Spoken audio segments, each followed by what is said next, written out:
নমস্কার বন্ধুরা, সবাই কেমন আছো? আমি অমৃতা সুন্দরবনের জেলার একটি ছোট্ট গ্রাম থেকে তোমাদের জন্য ভিডিও শেয়ার করি। তো যাই হোক, আজকে হচ্ছে এই চ্যানেলে আমি আমার সারাদিনের কাজবাজ দেখাবো। আর তোমরা তো আমার রান্নার ভিডিওতে খুব ভালো রেসপন্স করেছো, তো তাই ভাবলাম তোমাদের জন্য চলো একটা লং ভিডিও শেয়ার করা যাক সারাদিনের কাজবাজের।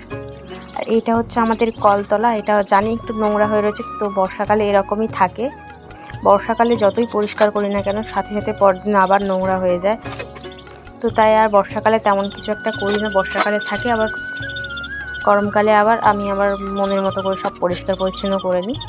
তো যাই হোক, আজকে কিন্তু অনেক সকালে উঠে গেছিলাম। আজকে কিন্তু এক জায়গায় যাওয়ার কথা, সেটা তোমরা ভিডিও লাস্টে দেখতে পাবে কোথায় যাচ্ছি আমরা। তো তাই সকাল সকাল ভোরবেলা উঠে আমি কিন্তু এখানে কাজবাজ শুরু করে দিয়েছি।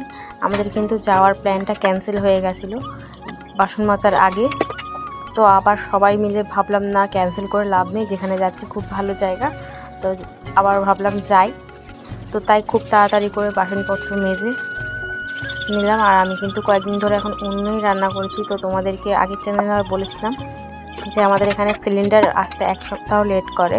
মানে আজকে রবিবারে আমি হয়তো সিলিন্ডার অর্ডার করলাম, পরের রবিবারে আসবে। তো সিলিন্ডার কিন্তু এখনও আসেনি, তো আমাকে কয়েকদিন উনুনেই রান্না করতে হচ্ছে। মানে আমি কিন্তু উনুনে রান্না করতে পারি না, তোমাদের দাদাভাই দেখিয়ে দেয় আমাকে উনুনে রান্না করতে। তো তাই তোমরা পছন্দ করো বলে এইসব ভিডিও, আমি তাই এই লং ভিডিওটা নিয়ে চলে এসেছি। তোমরা যদি ভালো রেসপন্স করো, আমি তাহলে আরও নানান ধরনের এরকম ভিডিও নিয়ে আসবো তোমাদের জন্য।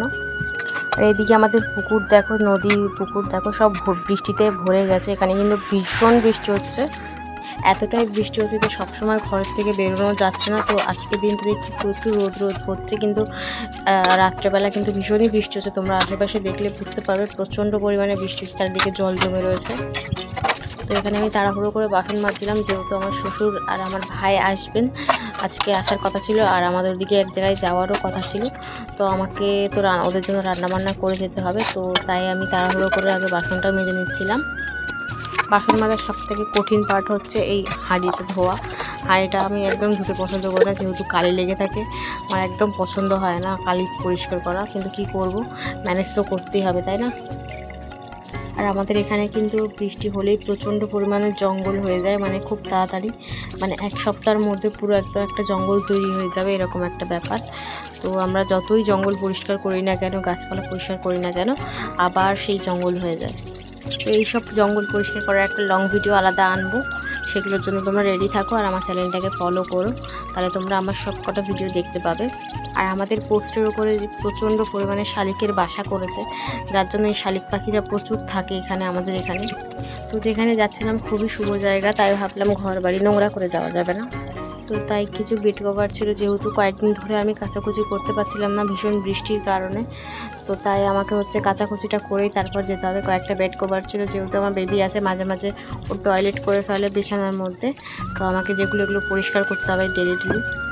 তো তাই কয়েকটা বিছানার চাদর আমি এখানে পরিষ্কার করে দিলাম। আর এই যে দেখো কত রোদ উঠেছে, তো তাই আমি তাড়াহুড়ো করে কেচে দিলাম বিছানার চাদরগুলো। দেখো, আমি সারাদিন যদি লোকের বউদের সাথে গল্প করি, আমার কিন্তু সময় কেটেই যাবে। কিন্তু আমি মনে করি যে লোকের বউয়ের সাথে কথা বলে, লোকের বাইরে পাড়ার কাকিমাদের সাথে কথা বলে বেকার বেকার নিজের সংসারে ঝগড়া বাড়ে। তাই আমি কিন্তু কারোর সাথে কোনো সেরকম দরকার ছাড়া কথা বলি না। যতটুকু দরকার, ততটুকু প্রয়োজন, ততটুকুই কথা বলে আমি কিন্তু বেকার মানুষদের সাথে কথা বলি না। এবার পাড়ার কাকিমা যারা আমার ভিডিও দেখছে তারা হয়তো রাগ করতে পারো, কিন্তু এটাই বাস্তব। পাড়ার অনেকজন মহিলা একসাথে হলে এর বাড়িতে কী হয়েছে, ওর বাড়িতে কী হয়েছে, এইসবই ধরনের আলোচনা হয়, যেগুলো আমার একদমই পছন্দ হয় না। তো তাই আমি এইসব থেকে একদমই দূরে থাকি। আর আমার বড় একদম বলে দিয়েছে এইসব মহিলাদের সাথে একদমই মিশবে না। তোমার যেখানে যা লাগে, যা নেওয়ার হয় তুমি নেবে, সেটা ঘরে থাকো, ফোন দেখো, যা ইচ্ছা তাই করো, কিন্তু এইসব বাইরের ঝগড়া ঝামেলার মধ্যে তুমি কিন্তু একদমই থাকবে না। তো আমারও যেহেতু পছন্দ না, আমার হাজব্যান্ডেরও যেহেতু পছন্দ না, তো যাওয়ার তো কোনো প্রশ্নই ওঠে না। আর এখানে আমার ঘর গোছাতে গোছাতে আমার মেয়েকে সময় দিতে দিতেই কিন্তু আমার সারা দিন কেটে যায়। তো আমার বাইরে যাওয়ার তো একদম ভালোই লাগে না সত্যি বলতে।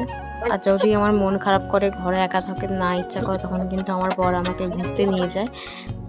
আমার মন ভালো করার জন্য। তো তখন আমার মনটা বেশ ভালোই হয়ে যায়। আমার কিন্তু একটা খুব পছন্দের জায়গা আছে, যেটা তোমাদের আমি কয়েকদিন পরে দেখাবো। তো তোমাদের আগেই বলেছি যে এখানে যেহেতু বর্ষাকাল চলছে, বর্ষাকাল এখন সব জায়গায় এই দেখো আমরা কোথায় এসেছি, এটা হচ্ছে দক্ষিণেশ্বরের দুধ না না তোমাদের সাথে মজা করছিলাম। এটা কিন্তু দক্ষিণেশ্বরের ডুপ্লিকেট একটা জায়গা।